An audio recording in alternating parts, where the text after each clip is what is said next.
সবাই যুদ্ধের জন্য প্রস্তুতি আর শহীদের জন্য প্রস্তুতি নিয়ে নেব। ব্রাহ্মণবাড়িয়ার বিজয়নগর উপজেলার সিঙ্গারবিল ইউনিয়নের সীমান্তবর্তী নলগড়িয়া ও নোয়াবাদী এলাকায় বৃহস্পতিবার রাতটি ছিল ভিন্ন এক বাস্তবতার প্রতিচ্ছবি। গোপন গোয়েন্দা তথ্যের ভিত্তিতে আশঙ্কা করা হয় ভারতের ত্রিপুরার আগরতলা বিমানবন্দরের পাশের গেট দিয়ে প্রায় ১৫০ জন ভারতীয় নাগরিককে বাংলাদেশে জোরপূর্বক অনুপ্রবেশ করানোর চেষ্টা হতে পারে। অনেক লোক ফাড়াই দিব ট্রাক দেবো। আমরা প্রায় ২-৩ হাজার লোক সিঙ্গারবিল এলাকার সব মানুষে আমরা সবাই আইছি বর্ডার। সকালে ঘুম থেকে ওঠার পরে যখন সোশ্যাল মিডিয়ায় ঢুকলাম তখন দেখলাম যে বর্ডারে আক্রমণ চলতেছে। বর্ডারে ইন্ডিয়ার বর্ডারে, আমাদের বাংলাদেশের বর্ডারে ইন্ডিয়া এবং বাংলাদেশের বিজিবির সমস্যা। গ্রামবাড়ি সবাই চলে আসে। শোনার পরে আমরা থাকতে পারিনি, দ্রুত আমরা বর্ডারে চলে আসছি। মুসলমানদেরকে ফাটাই দিব বা আক্রমণ করবো এরকম কিছু একটা ইঙ্গিত দিছে, আলোচনা হয়েছে। এই জন্যই মানুষে রাত্রে ২টার সময় এখানে আসছে। তখন আমরা জনগণ বহুত লোক বর্ডারের মধ্যে চাপ দিছি, দেওয়ার পরে প্রায় রাত ১টা-১.৫টা পর্যন্ত আমরা বসে। বান্ডেল থাকলে প্রতি সেনমানিতে টাকা বাঁচবে। বিকাশ সেনমানি বান্ডেল কিনে জিতুন প্রতি লেনদেনে। অপরদিকে পরিস্থিতির ভয়াবহতা আঁচ করতে পেরে স্থানীয় মসজিদ থেকে মাইকিং করে জনগণকে সতর্ক করে দেওয়া হয়। গ্রামের প্রত্যন্ত অলিগলি জেগে ওঠে সতর্কতার সুরে।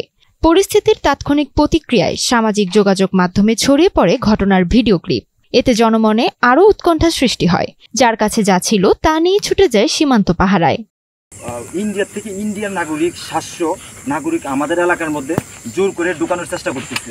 তখন বিজিবির ক্যাম্পের থেকে আমাদের কাছে মেসেজ আসে যে এলাকাবাসী আমরা মাইকে ঘোষণা করার জন্য এলাকাবাসীকে নিয়ে সবাই আমরা যেহেতু 0 পয়েন্টে অবস্থান করি ওদের সাথে, ওদেরকে যেহেতু সাহস দিতে পারি, আমরা সবাই এই জন্য আসছি।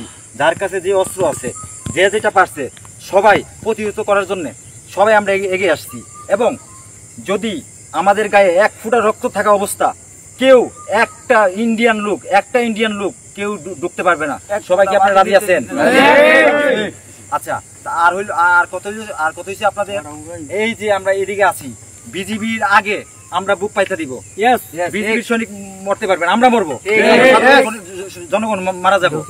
তোমরা সবাই কি রক্ত দিতে রাজি আছো? দেশের জন্য যুদ্ধ করতে রাজি আছো? প্রস্তুত? সবাই প্রস্তুত? সবাই যুদ্ধের জন্য প্রস্তুতি নিয়ে আর শহীদের জন্য প্রস্তুতি নিয়ে নেব। বান্ডেল থাকলে প্রতি সেনমানিতে টাকা বাঁচবে। বিকাশ সেনমানি বান্ডেল কিনে জিতুন প্রতি লেনদেনে। পুশিনের যেহেতু একটা মেসেজ ছিল, সেই অনুযায়ী আমাদের টহল জোরদার করা হয়েছে এবং আমাদের এই বর্ডার দিয়ে পুশিনটা একসেপ্ট করবো না। বিজিবি টহলটাকে প্রচন্ড জোরদার করা হয়েছে এবং এটার সঙ্গে হচ্ছে আপনার সাধারণ জনগণের স্বতঃস্ফূর্ত অংশগ্রহণ, মানে সবাই চলে এসছে। সীমান্তে বিজিবির কঠোর অবস্থান ও স্থানীয় জনগণের সচেতনতা এ পরিস্থিতিকে নিয়ন্ত্রণে রাখতে গুরুত্বপূর্ণ ভূমিকা রেখেছে।